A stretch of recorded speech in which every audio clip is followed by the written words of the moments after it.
సింగరేణి కార్మికుల ఆదాయ పన్ను మినహాయింపుతో పాటు కార్మికుల సొంతింటి కళ అమలుకు కృషి చేస్తామని Ramagundam MLA MS Raj Thakur Peddapalli MP అభ్యర్థి గడ్డం వంశీకృష్ణ అన్నారు. పెద్దపల్లి జిల్లా రామగుండం ఏరియా గోదావరి ఖని 11వ బొగ్గుగనిపై కాంగ్రెస్ పార్టీ ఆధ్వర్యంలో బాయిబాట కార్యక్రమాన్ని నిర్వహించారు. Ramagundam MLA Makkhan Singh Raj Thakur, Peddapalli parliament Congress party అభ్యర్థి గడ్డం వంశీకృష్ణ, మేయర్ అనిల్ కుమార్ తో పాటు INTUC general secretary Janak Prasad మరియు కాంగ్రెస్ పార్టీ నాయకులు పాల్గొన్నారు. అనంతరం ఏర్పాటు చేసిన గేట్ మీటింగ్ లో నాయకులు మాట్లాడుతూ దేశంలో మోదీ, రాష్ట్రంలో కేడీ సింగరేణి సంస్థను నిర్వీర్యం చేసేందుకు కుట్రలు చేశారని ఆరోపించారు. సింగరేణి కార్మికులకు ఇచ్చిన హామీలను అమలు చేసేందుకు కాంగ్రెస్ ప్రభుత్వం కృషి చేస్తుంది అన్నారు. సింగరేణి కార్మిక కుటుంబాలకు మెరుగైన వైద్యం అందించేందుకు సూపర్ స్పెషాలిటీ హాస్పిటల్ ను ఏర్పాటు చేస్తున్నామని తెలిపారు. డబ్బులు సంపాదించుకునేందుకు రాజకీయంలోకి రాలేదని, కాకా వెంకటస్వామి స్ఫూర్తితో ప్రజలకు సేవ చేసేందుకు మీ ముందుకు వచ్చాను అని వంశీ తెలిపారు. పార్లమెంట్ ఎన్నికల్లో మీ కుటుంబ సభ్యుడిగా ఆదరించి గెలిపించాలని కార్మికులను కోరారు.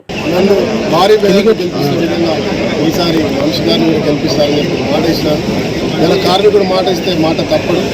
విశ్వాసం ఇలా తెలంగాణ మోసం చేసిన బీఆర్ఎస్ పార్టీని దేశంలో సింగరేణి అమ్మడానికి ప్రధాన పాత్ర వహించిన బీజేపీని రెండింటి కూడా ఓడించి ఇలా నిరంతరం సింగరేణిని కాపాడుతూ సింగరేణి కార్మికుల సంక్షేమం వైపు నిరంతరం ఆలోచిస్తున్న కాంగ్రెస్ పార్టీని గెలిపించడానికి ఇలా కార్మికులందరూ కూడా సంసిద్ధమై ఉన్నారు.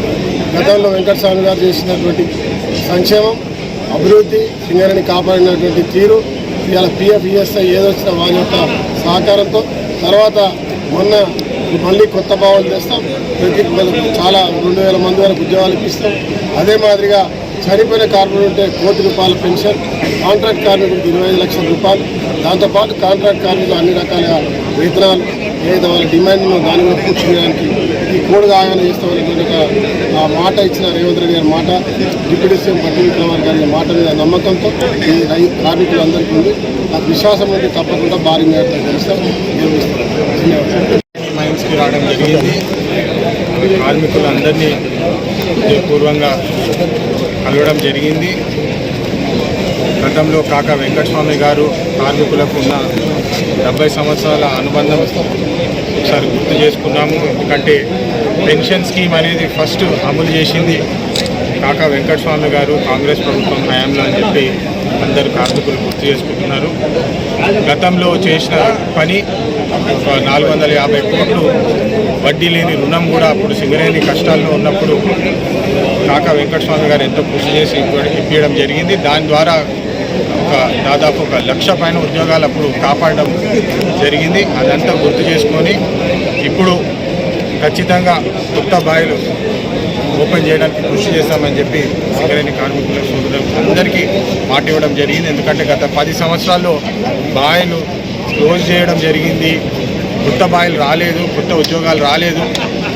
ఇప్పుడు కేవలం రామగుండం ప్రాంతంలో 13,000, మొత్తం పార్లమెంట్లో పెద్దపల్లి పార్లమెంట్లో కార్మికులు కేవలం 30,000 ఉద్యోగాలే ఉన్నాయని చెప్పి చాలా బాధాకర విషయము.